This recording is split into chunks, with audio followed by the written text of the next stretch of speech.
Cái này là tập phim nơi hàng Prey tập bí hay để che và những cái lỗ thôn sầu riêng thì ní hay như là thôi làm nãy cho ta cái cáo và mới từng quên cho một cái cho trong hàng khổ vàมีcái chọc cái là hàng khổ đó cái xe cái lỗ thôn sầu riêng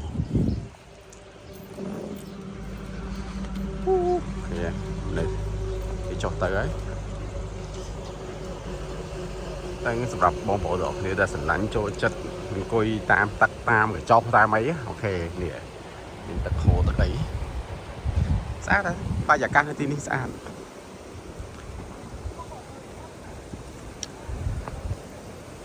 យើងអាចទិញអាហារពីខាងក្រៅមកស្រាប់กับបានយើងមកកំងអាហារនៅក្នុងនេះក៏បានបាទ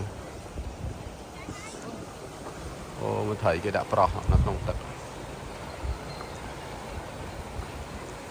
អូស្រស់ស្រស់ទៀតណានោះ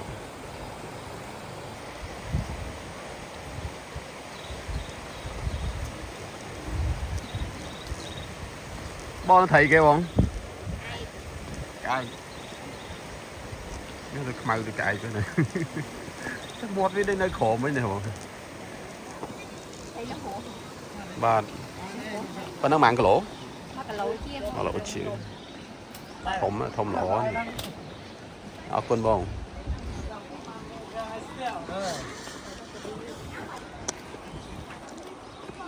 បើទាំងតាំងកញ្ចក់មួយសម្រាប់អ្នកដែលចូលមកទីនេះគឺ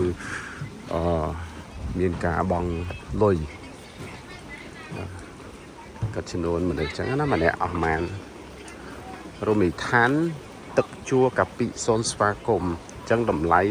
មនុស្សដែលឆ្លងកាត់ស្ពាននេះគឺតម្លៃ 1000 រៀលនៅក្នុងម្នាក់បាទ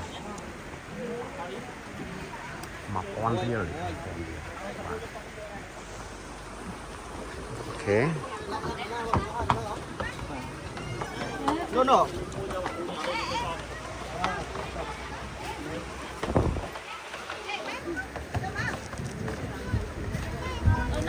Ôi,